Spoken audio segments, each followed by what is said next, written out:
I want us to stop blaming the pandemic. I want us to stop blaming social media. I want us to stop blaming online learning for what people are doing. Okay, that's not what this is about. It is about broadcasting for the world to see problems that already existed in this country since the beginning of its establishment. And they will continue if they're not dealt with.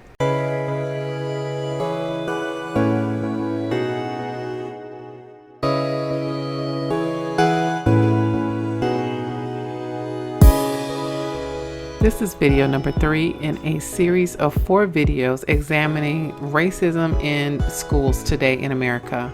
We've already examined 2 viral videos that forced Americans to look at whether or not this country has issues with racism. So let's look at this last video.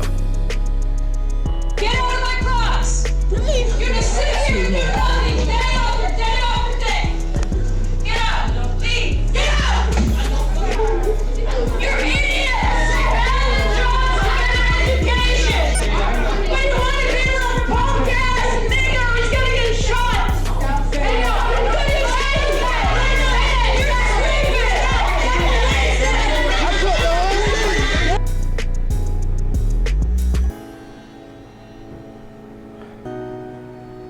Now, what's important to note about this video is this was about 4 years ago, or at least that's when the Young Turks reported on this. I just kind of got the video from their YouTube channel, but here is the deal, right? A few things I noticed about that video. First of all, that teacher seemed very young, very frustrated, and very overwhelmed. I would question whether or not they were a permanent teacher or had been for very long, if they had any experience in education.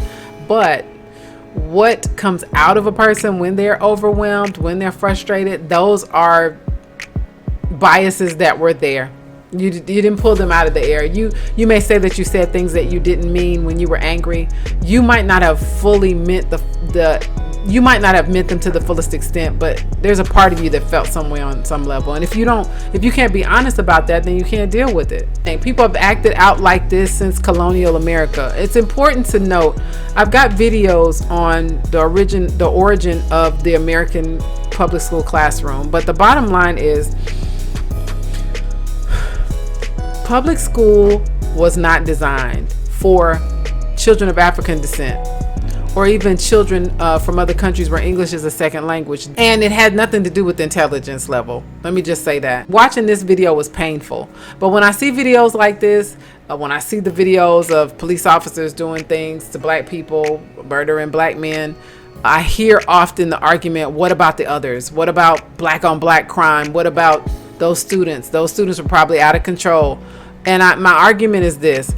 If you are a parent or a responsible party and you walk up and catch your child or a child that you're responsible for doing something horrible, and I don't mean in response to, I mean you walk up and you just see them doing something that's considered abusive to another person. If the first thing out of that child's mouth is, well, what about them? Those other students in the other class do it all the time. What is your response going to be? For most of you watching this video, your response is going to be, I'm not worried about them, I'm dealing with you, or something to the effect of that they need to focus on themselves right then. They need to learn the lesson about whatever it is you're trying to teach them so that they don't do this behavior again. We have to stop making excuses for these outbursts when they happen. We have to stop with the fake outrage. We have to stop with the righteous indignation. You know, it's like one extreme or another. You either have excuses for the behavior, or you have people acting as if they're more upset than the person who's being abused in the video. And the bottom line is neither one of those is the appropriate response. These situations aren't getting worse. They're just being televised.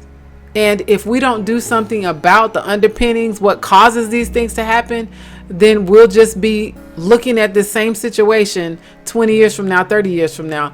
Half of the stuff that we're complaining about right now, half of the stuff that we're seeing in the media, half of the stuff that we're acting shocked over, they were marching about that back in the 60s or the 70s. Let's revisit the question that we're talking about. Is racism impacting American students?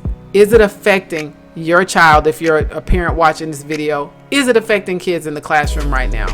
My answer is most definitely yes, but not just in the ways that you think.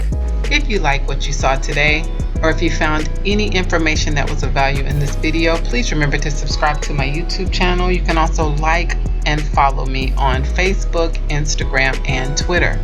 I am there regularly and do keep in touch with all of my peeps. So thank you so much for listening. I look forward to seeing you next week.